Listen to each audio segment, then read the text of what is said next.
Hello everyone. In the previous video I showed why you should buy a Tesla Model 3 over a Tesla Model S. And there's been a lot of questions in the comments on there, and in this video I want to talk about not just about the features of the car but about the economics of the car. So this video is going to focus on why you should buy a Tesla Model 3 over a normal four-door sedan car like a Camry or a Honda Accord or Nissan Altima or any of those. You may even go down to a Corolla or a Civic. Now, you may wonder, look, this is a $40,000 car. Why would I compare that to a $25,000 Honda Accord or a Camry? So to answer that, believe it or not, if you factor in a 5-year cost of ownership on both these cars, they all break even. What do I mean by that? Let's break it down and see. There's been a lot of infographics that's recently floating around to break it down on how much it costs for a Camry LE, I believe, versus this Tesla Standard Range Plus. And at the end of the day, you see that the Tesla is actually cheaper to own than a Camry. And if you compare this with any luxury car like the Audi or BMW 3 Series, this is way, way cheaper than that in cost of ownership.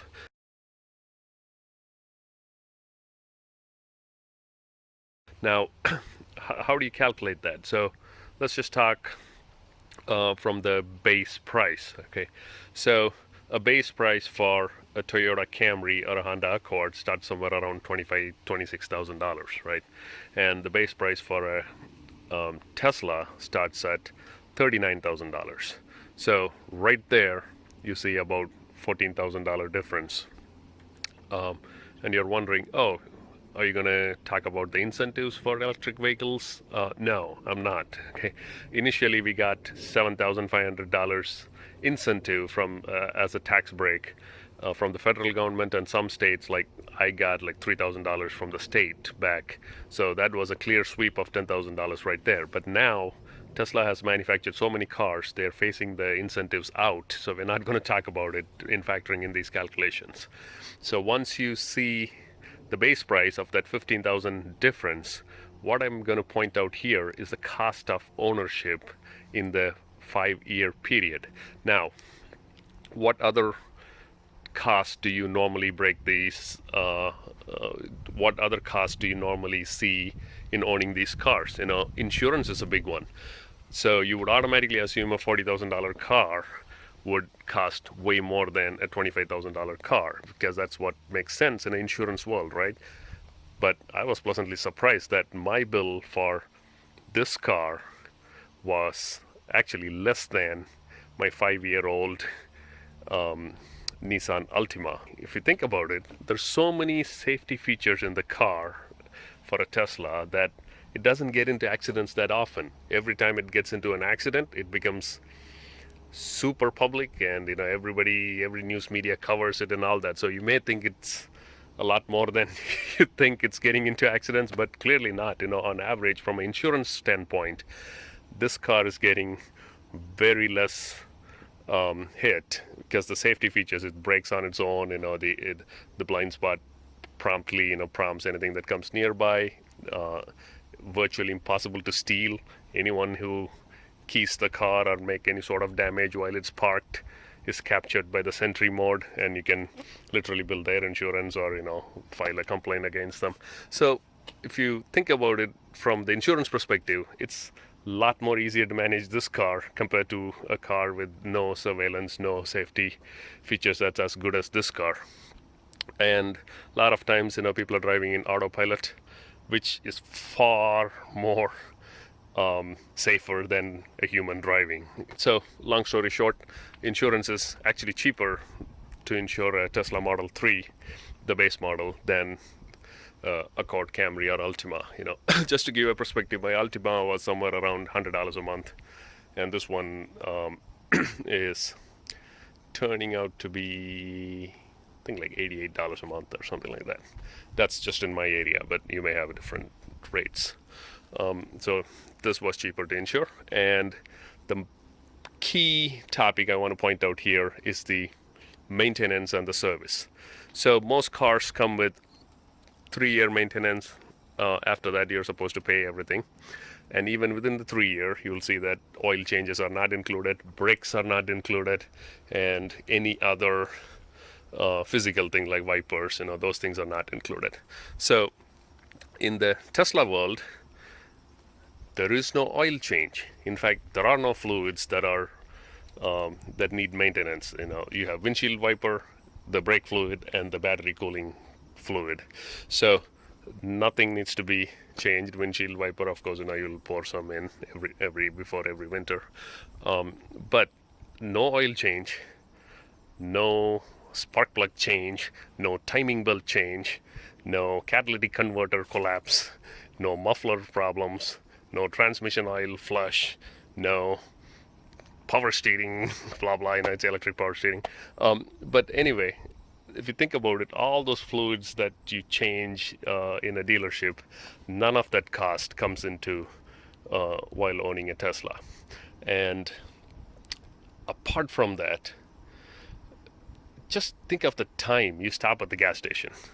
Every single week, you're going to stop in the gas station for at least 10 minutes, right? And it adds up, over the year, you're spending almost 2 days just sitting in the gas station. On the other hand, think of how much you spend in a gas station. Now, if you're someone like me who drives, let's say 30 miles one way for work and back, you would probably fill,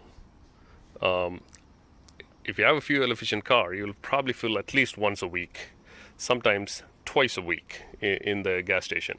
So let's just assume you're pumping gas once a week, and it's going to cost you $35 to $40 based on where you live to fill up a full tank. And the car goes about 300 miles in that range, right? So now think of the same amount of driving to go 300 miles in a Tesla with electricity charging the car instead of gas. How much would that cost? If you crunch all the numbers based on your area and what your electric bill rate is, normally anywhere between $8 to $10. So that's how much technically it costs to fill up the gas tank on a Tesla to go 240 miles in this range, standard range plus car, and 350 miles range on a long range car. So the one I have, the $38,000 version, goes 240 miles in a single charge. So that costs me usually about $7 to charge up in my house. I don't have to go to the gas station. I don't have to waste time on that. Just plug it in 2 to 3 hours a night, and it just fills up whatever is left that I used that day. So about $7 to fill up the tank. So add that up every week. The difference between pumping gas in a gas station, $40 versus $7 that I'm spending. So just think of that difference, literally $30 savings every time I'm pumping gas, and times 52 weeks. So that adds up, you're talking about a nice chunk of, depending on how much you drive, you could save up to $2,000 to $3,000. If you're really driving a lot, it's up to $3,000. But normally, at least $2,000 you're saving per year. And multiply that by 5 years. Now you have a scenario where you saved $10,000 in just pumping electricity instead of gas. So just think that for a second. If you own a car for 5 years, you are shoving nearly $15,000 into the pockets of Shell, BP, or whoever the big gas guys are, Phillips, Conoco, or something like that. So that whole process is eliminated. So you save that $10,000 to $12,000 in the 5 years of ownership, and no maintenance. And now if you think about it, all of a sudden it makes sense, right? We said there was like a $15,000 difference between Camry and Tesla. So add that 10,000 of fuel cost savings in the 5-year period, and another $5,000 worth of maintenance. It may sound like a lot, but think about it. In every oil change now, dealer is charging like $100. Every 3 months you have to go through one, which means 4 times a year, $400 times 5 years. So that's $2,000 right there for oil changes. And on top of that, transmission flush, timing belt change at 5 years, all that. So it all adds up to the point where these both cars come to an equal price. Now, one thing also to point out is brakes. Now, what's so different about braking? In a Tesla, most of the braking is done by regeneration. What does that mean? Basically means the electric motor kind of spins in reverse, I believe, to put the energy back into the battery instead of using the friction brakes, which is what every other car has. The brake pads and the rotors that actually grasp, and by friction it stops the car. Instead, here the electric motor assists in putting the energy back and slowing down the car. So what the side effect of using regenerative braking is that it not only charges the battery back and makes it more fuel efficient, but it also doesn't put stress on the friction brake. So what happens? Instead of changing the brake pads and the rotors every 30,000 miles or 50,000 miles for rotors, you literally never have to change it in the first 100,000 miles. And so just imagine that cost, to have rotors and brake changed in all 4 wheels. Normally, you'd spend over $500, on a bigger wheel. So sometimes even more. So all that is eliminated, in the ownership of 5 years. Now, assuming the car lasts for more than 5 years, 7 years, now you're in the Corolla and the Civic range. A $20,000 car or $80,000 car becomes more expensive to own than to actually own a Tesla Model 3, the standard range plus model. So we are in a totally new competition. Even going with like the most inexpensive cars, it's still cheaper to own a Tesla Model 3 if you hold it on for 7 years.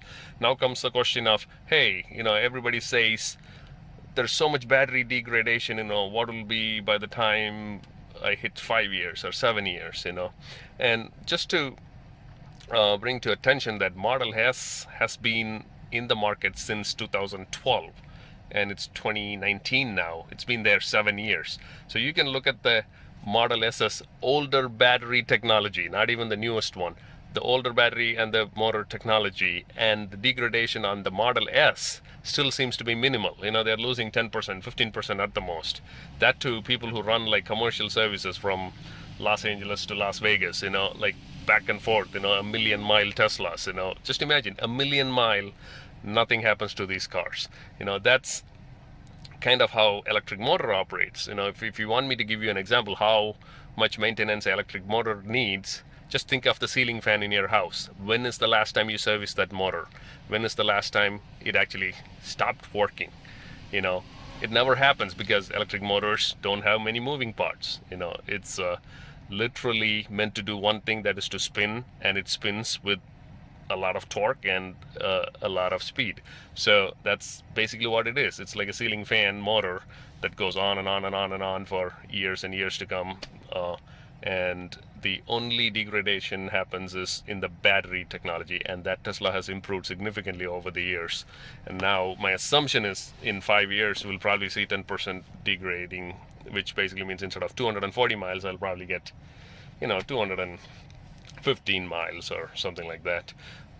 And eventually in 7 years maybe it's 200 miles. Still is a very usable car. I hardly drive 100 miles a day, so it doesn't matter how much it's gonna degrade, as long as it's less than 20% in the 7 years of ownership. So having said that, this kind of puts the perspective of how much it costs to own these cars. Initially you are putting $40,000, but you're saving a ton every single day while you're charging the car. And by not going to the gas station, by not going to the service center, and not doing brakes, oil changes, muffler jobs, transmission flushes, all that adds up. And at the end of the day, it is for sure cheaper than owning a Toyota Camry, Honda Accord, or a Nissan Altima. And the longer you keep it, it may even be cheaper than owning a Civic or a Toyota Corolla. So there you have it, the Model 3, guys. So let me show you how long it takes to plug in a Tesla. So you just park your car in the garage or outside, and you use one of these. Press this button, thing opens, click it in. Now the car is charging. See? Charge is going down into the car. That's it. See?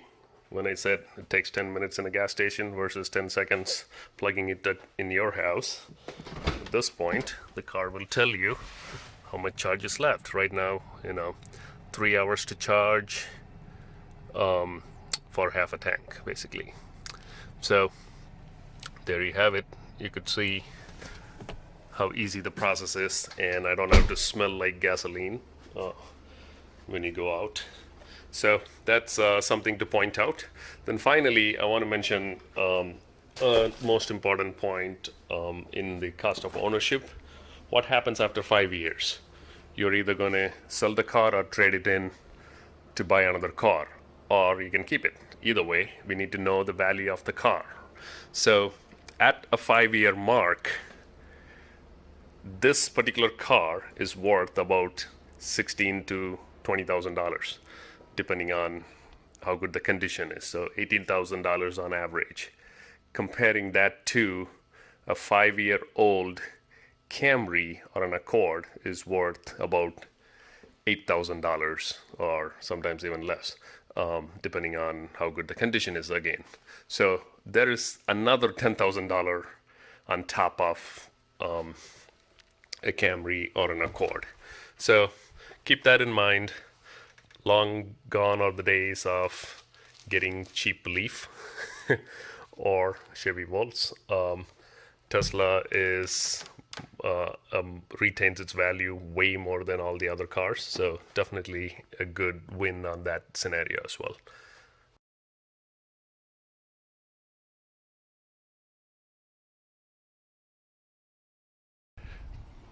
Go get one, and if you like the video, and if you're gonna get one, use my referral code as well. It's in the description. Thank you again. See you in the next video.